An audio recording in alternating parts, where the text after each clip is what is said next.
Lunch and Learn is an MFG radio network production brought to you by GIE Media's Manufacturing Group. We highlight some of the latest innovations in manufacturing and design to help you gain insights to the newest products and technologies in the medical, aerospace, defense, and electric vehicle manufacturing industries to keep you ahead of the competition.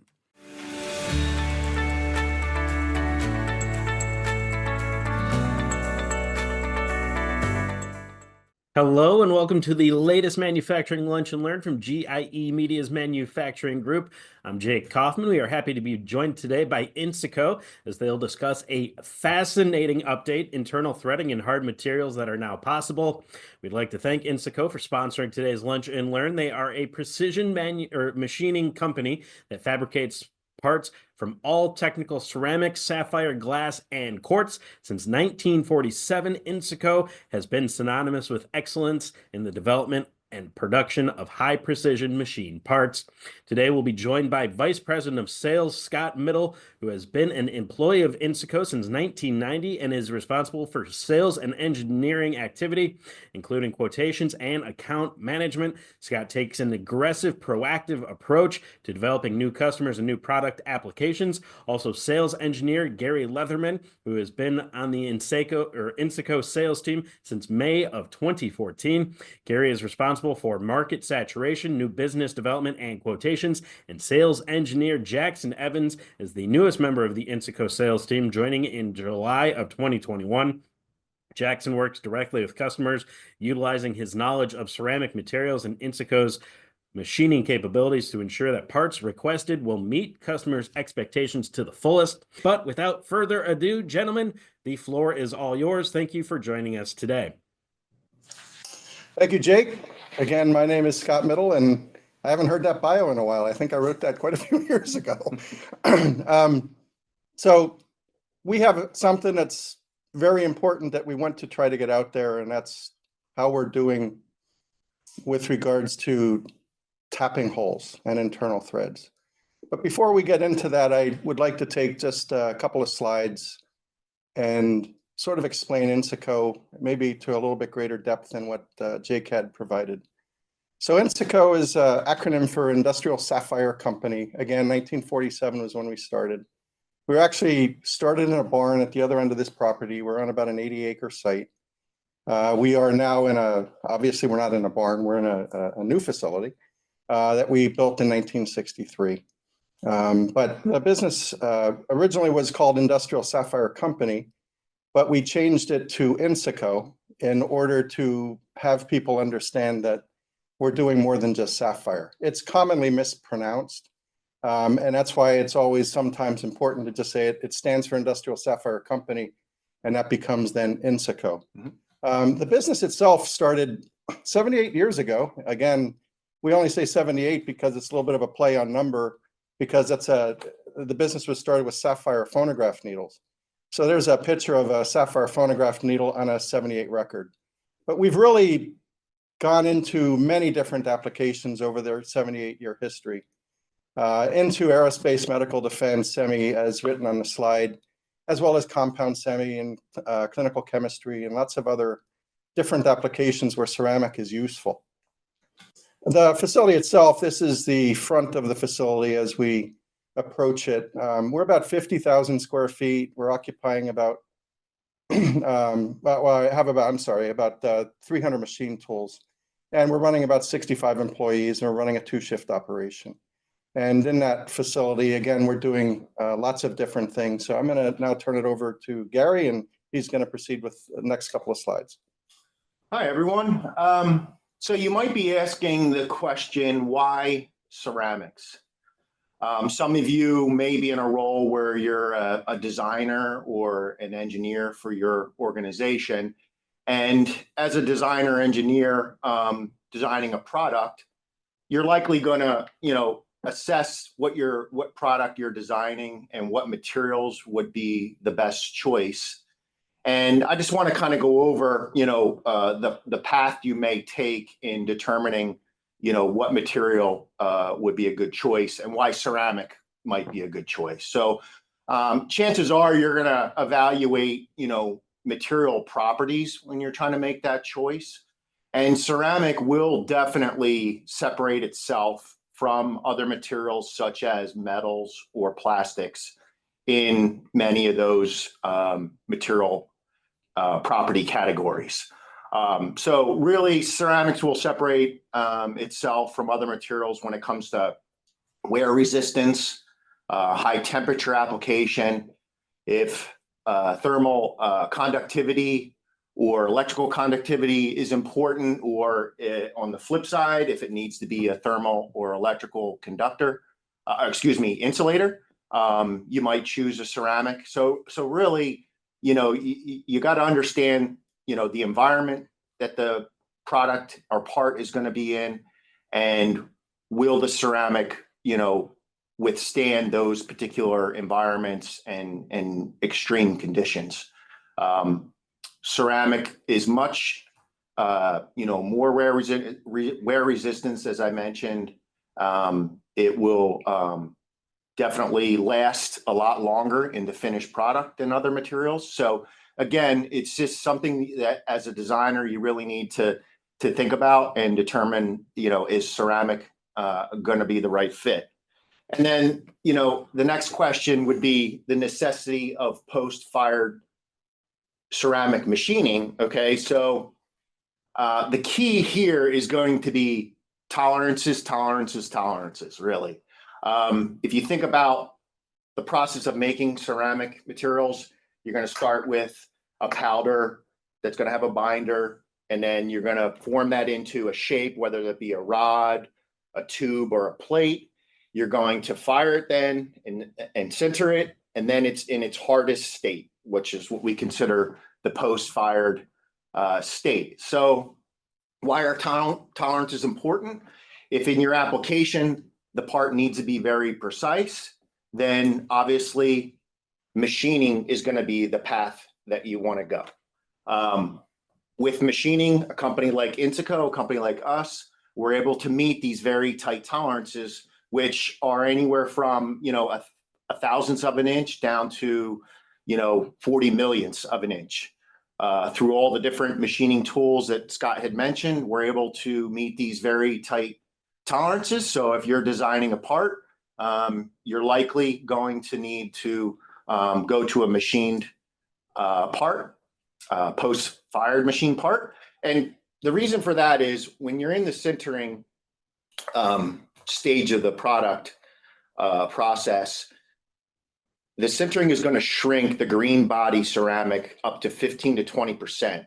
So you're going to lose size, you're going to lose your tolerance when you go to do the sintering. And therefore, since you've lost your size, to then machine it and finish it is really the way you're going to want to go to meet those tolerances. I'm going to pass it over to Jackson now for capabilities. So piggybacking off of what Gary had said, the biggest advantage we have with doing post-fired ceramic machining is that we are able to hold any geometric feature you may be looking for.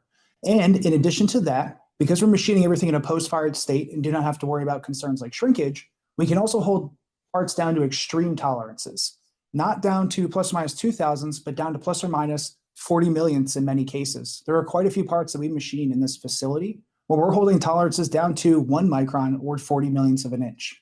A really common example that we use all the time is a piston sleeve assembly that we manufacture, truthfully upwards in the thousands of parts per year. The OD of this piston is mated to the ID of the sleeve within a 2 micron clearance or 80 millionths of an inch. The benefit of this is it allows for a very precise pumping action within the unit itself. And then in addition to that, because we're using a ceramic material, we're able to get a surface that isn't going to wear down over time. So it eliminates any need or concern for having to do maintenance on the part or replace it in its over the time due to its wear. Example of just something. Yeah, and Scott gave a great example of with that 2 micron clearance, you can hold back air with these piston sleeve assemblies. But that isn't just the only thing we focus on. In addition to that, we also have a lot of capability for doing various geometric features, such as threading, which is really what the basis of this presentation is about. One thing we have up here in this image is you have a variety of external threads, whether it be varying in shapes and sizes, the location of the threads, the pitch, or just the geometry of the piece itself. You can see all the way in the bottom left corner, there's a part that has a hexagonal structure on the exterior of it. and then also the threads that are on a minor diameter. Where all this leads into, one of the biggest capabilities that we have been chasing for the past, since our inception, is internal threading. And finally, this is now a capability we can offer. So what you're seeing right here is a sapphire piece that is being threaded onto a piece of zirconia. One of the biggest things that's important about this is all of this was done in a post-fired state. In addition to that, as you can see, there isn't any large fractures or breaking within the material. Albeit towards the edges, it is a little chippy. I will say that this is a showpiece for a reason. But the biggest benefit we have now with internal threading is this allows for a new way to join ceramics. Truthfully, this is something we've been trying to chase since our inception, especially in the past 20 years. We have been trying to aim for this way to join ceramic materials because that's always been the biggest challenge, is how do you take two ceramic pieces and adhere them together? There's a variety of ways you can approach it, but each way has its own detriment or benefit. One thing we have right here in the corner of the screen you'll see is Scott's holding a zirconia plate that has a threaded insert that's epoxied inside of it. So there is a metal insert that we put in, and that's epoxied, and you can put a screw into the part. The downside is that you need to actually epoxy that threaded insert into the piece. So that is one way you can join ceramics, whether it be with a metallized insert or just epoxying them together themselves. In addition to that, there's also metallization and brazing. So you can metallize the exterior of a ceramic part, bake the metallization onto it, and that allows you to create a metal surface that can effectively be welded, quote unquote, into another metallic piece. Third, there's also another way to join ceramics, such as optical contacting, which involves two very flat surfaces, such as these two pieces here, that adhere together with one another because they're so flat that the surfaces contact to remove any air and actually bond with one another. The strength of that process is not as strong potentially as some of the epoxying or metallization, depending on how it is done, but it is also another option. So those are three ways. And the reason that becomes to join ceramics, the reason this is so important with internal threading is the challenge we've always run into is how can we join these materials together without having to go to any kind of secondary operations, removing any issues where we may run into challenges for epoxying, for example. That epoxy is not going to last as high temperatures as the ceramic material itself. So as that joining component fails, you now have a potential area where within your end use assembly, the entire device is going to fall apart. By making these internal threads out of ceramic, you offer a much more homogeneous and uniform way to adhere these materials together, and everything's done in the post-fired state. So by doing it this way, we can offer now thread sizes that are going from anywhere to an M2 to an M20. And as I mentioned, everything's done in a post-fired state. The reason that this is also important is because we don't have to worry about shrinkage. We don't have to worry about any of the challenges that you might encounter when you're doing a standard sintering process, because by doing everything in post-fired, we can now control the exact tolerances and dimensions of the part because it's not going to change. Once we go to machine that feature into size, the part is final. There's not something we have to worry about, and that allows us to hold much more stringent tolerances and achieve a new way to join these materials together. In the past, we have been experimenting with this, and it's always been a very challenging thing to do because ceramic materials are so hard and so brittle, you have to machine them with various forms of diamond grinding, which is how we perform all of the machining here at our facility, whether it be fixed or free abrasive. That in turn now allows us to, utilizing our capability and this new technique, achieve these kind of finishes that we've been struggling to have before. So with that said, wanted to just give you a brief overview of what that is and turn this over to questions. I could bore you to death with about 50 slides just commenting on threads themselves, but I think it's going to be better if we flip this over to you guys, ask for any questions from the crowd, and it'll allow us to get into a little bit more of an in-depth discussion rather than just hit you with 50 different slides of information and have it be a little too overwhelming. So with that said, I'll turn it over to you. If you have any questions, please feel free to shoot them our way. Well, thank you so much, gentlemen. We do have a few questions that have come in. I appreciate your time and expertise so far today. But we do have a question from the gallery. They want to know what sort of materials can be threaded. From a ceramic perspective, any material that we machine can be threaded. Now, in front of me, and we have very small pieces here, but we have a piece of silicon carbide with the M2 thread. And again, in our presentation, we talked about M2 to M20, but there's also English equivalents. We have sapphire, we have Zerodor, we have zirconia. The two materials which we have not attempted yet, and I shudder, one would be boron carbide, and the other one would be silicon nitride. Now, boron carbide is very difficult to machine. If someone would ask, we would probably experiment with it. If silicon nitride has a lot of different constituents, making it very hard, depending on if it's HIP, depending on its constituents and other materials as to how it has been formed. So I would expect to have success in the silicon nitride, at least specific silicon nitrides. Boron carbide, I wouldn't know, but glasses, I like to say alumina to zirconia, so A to Z. And again, we don't do metals, we don't do plastics, so alumina, zirconia, silicon carbide, potentially silicon nitride, obviously sapphire. Those are all, and aluminum oxide, aluminum nitride. Those are all materials which will be able to be internally threaded. Actually, piggybacking off of that and going back to the slides, this is an example of a sapphire piece with the zirconia screw. So you have a piece of sapphire on the exterior that is internally threaded and a zirconia screw that's present right there. It's actually what we have currently over here for all the tiny pieces little holding. piece. Unfortunately, it's an M2 thread, so it's pretty tiny, and trying to show that on camera is a little challenging. Definitely. Awesome. So also have a question about what is the quality of an internal thread? So this is a relatively new capability, and threading has a lot of standards and tolerances. I would say that it will accept the thread, but if you would say it's a UN fine or a UN coarse, I forget what UN stands for exactly, but I would say that the quality of the thread is that it will accept the screw, but I wouldn't say that it's going to have a high precision accuracy on number of threads per inch or locational accuracy on the how many rotations equals a specific distance. Nor would I also be concerned. These are brittle materials, and so chipping is an issue, as Jackson had alluded to. And what I would say is there's going to be chips on occasion. Certainly we could try to minimize that, but because these materials are brittle, I would expect that there's going to be a necessity for some level of accepting parts with chips. Okay, awesome. And yeah, anyone who has questions can ask them in the Q&A box at the bottom of your screen. Danny would like to know, for the internal threads, what's the strength comparison to other materials such as steel? So I would say that unfortunately, it is not going to be as hard. The challenge you run into is that ceramic materials are, as Scott mentioned, brittle, but especially brittle when it comes to being under tension. A good example I can give to kind of just paint a decent picture here is think of a skyscraper and the concrete that's going into it. You can build a skyscraper with concrete that's reinforced, but still the entire concrete in that structure is being held under compression for the majority of its time. However, in feats of strength, you can witness people taking concrete cinder blocks and pulling them apart.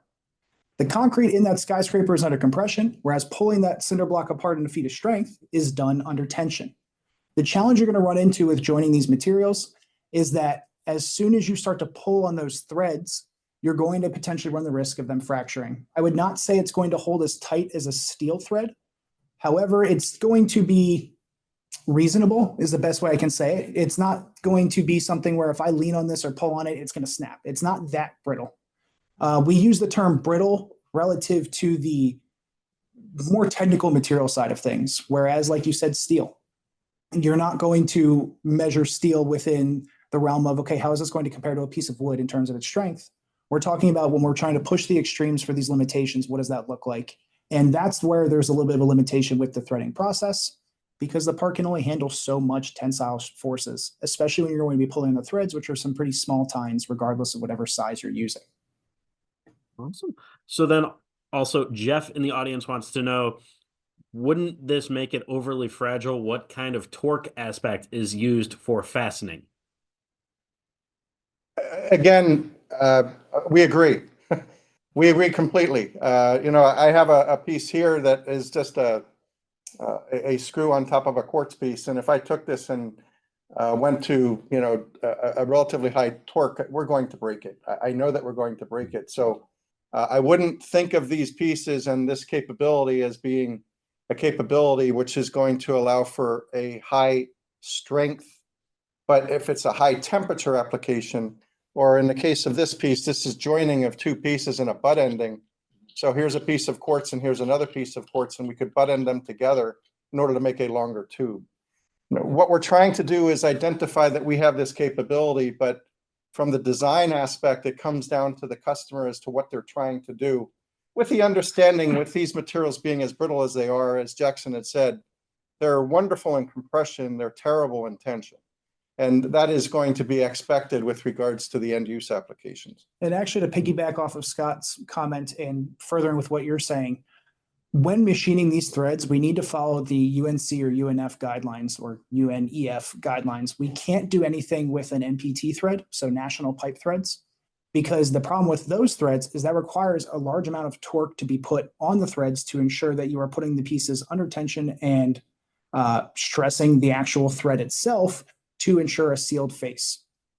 Because these materials are so poor in tension, you're not going to be able to form an NPT thread. However, this offers a way to join the materials together for high temperature environments or caustic or corrosive environments. One of the things that is really good with ceramics and that they're excellent at is being inert. So you can go to some really extreme environments that would ordinarily degrade a metal material very fast.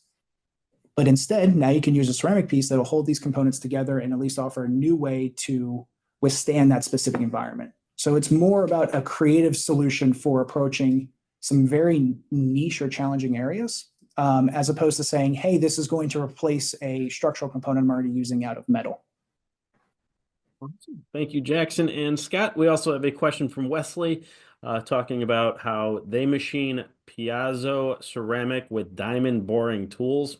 They only do core drilling of OD, ID, and face. What tooling would your company suggest using since you deal so much with ceramics? We're using the same type of, Jack, or Gary, you take Yeah, this no, one. Because I mean, we're using typically diamond fixed abrasives, diamond tools, wheels, loose abrasives, slurries, various other, custom tooling, but primarily we're using diamond because diamond is harder than even the hardest of ceramics. So you're able to machine all the features that you need using diamond tools. Yeah, you're pretty much right on the right track. That's exactly the way we'd be approaching this, is just using various diamond tools. And one of the other things that's really critical about our capability, Scott had touched base on this earlier, is we have over 300 machines and machine tools. Each machine is going to vary at excelling in its own unique way to machine the part. We have a CNC grinder or a universal grinder that's going to be excellent at doing outer diameter shapes, whereas like you were talking about trying to drill an OD or an ID bore in something is going to be much better suited for a VMC, which is going to excel at that machining step. So what you're doing is exactly the way we'd be approaching this. And truthfully, it's just having a variety of tools at our disposal that allows us to do these unique geometries.